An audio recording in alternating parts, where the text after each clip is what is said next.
এখানে এসেছেন, তিনি বলেছিলেন আমি শহীদ হতে এসেছি। মা তোমাকে সালাম। এই মুক্তির এই ডাকে মাদের যেখানে এই অবদান, আমরা বড় ব্যতীত, মায়েরা আপনাদের কাছে লজ্জিত। একটি দল এবং তাদের লেলিয়ে দেওয়া কিছু কাণ্ডজ্ঞানহীন মানুষ আজকে বাংলাদেশের বিভিন্ন জায়গায় মা বোনদের, নারীদের গায়ে হাত দিচ্ছে। তারা হুমকি দিচ্ছে কাপড় তুলে নেবে, তারা বলছে দেখাব এবং হিসাব করে আসলে করে ফেলো। তারা বলছে এদেরকে টেকিয়ে দাও, যেখানে পাও ওদেরকে পিটাও। লজ্জা, লজ্জা! এরা কি মায়ের পেট থেকে দুনিয়া আসে নাই? যদি মায়ের পেট থেকে এসে থাকে তাইলে মায়ের জাতির গায়ে হাত দেয় কিভাবে? এই ধরনের বেপরোয়া বেহায়া কথা বলে কিভাবে? মায়েরা ভয় পাবেন না, ভয় আপনারা পান না আমি জানি। তারপরে আপনাদের সন্তান হিসেবে আমাদের দায়িত্ব আপনাদেরকে শক্তি সাহস দিবেন। আপনারা পড়ে যাবেন, চোখে চোখ রেখে কথা বলবেন। এটি আমার বাংলাদেশ, এই বাংলাদেশে আর কোন জমিদার মেনে নেব না।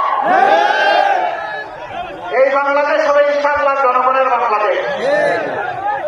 আমরা মাদেরকে কথা দিচ্ছি, আমাদের সব কিছুর বিনিময়ে ইনশাআল্লাহ আপনাদের আবাসস্থলে, রাস্তাঘাটে, চলাচলে, কর্মস্থলে সব জায়গায় আমরা ইনশাআল্লাহ আপনাদের শতভাগ নিরাপত্তা এবং মর্যাদা আমরা নিশ্চিত করব।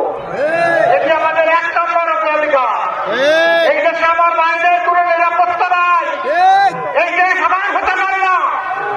আমার ওই দেশ যে আমার মায়ের নিরাপত্তা থাকবে, আমার বোনের নিরাপত্তা থাকবে, আমার মেয়ের নিরাপত্তা থাকবে, তার গৃহে চলাচলে এবং কর্মস্থলে তার অধিকার সুপ্রতিষ্ঠিত হবে। আমরা এখানে জাত দেখবো না, ধর্ম দেখবো না। বাংলাদেশের রাষ্ট্রের নিচে জমিনের উপরে যারা এই নারী জাতির গর্বিত সদস্য তাদেরকে সম্মান করা আমাদের সবচেয়ে বড় দায়িত্ব। এ দায়িত্ব ইনশাআল্লাহ আমরা পালন করব। আমি ওই সমস্ত দুষ্টামির প্রতিবাদ করি, আমার পিছনে এখন লেগে গেছে। আপনারা দেখছেন না, 4 দিন আগে আমার এসআইটি হ্যাক করে 7 তারিখ থেকে চালাই গেছে। আর কেমনি একটা দল ঝাপায়া করছে, তাই রে নাই রে নাই রে বলে গান শুরু করেছে। লজ্জা! ওদের চুনুপুটি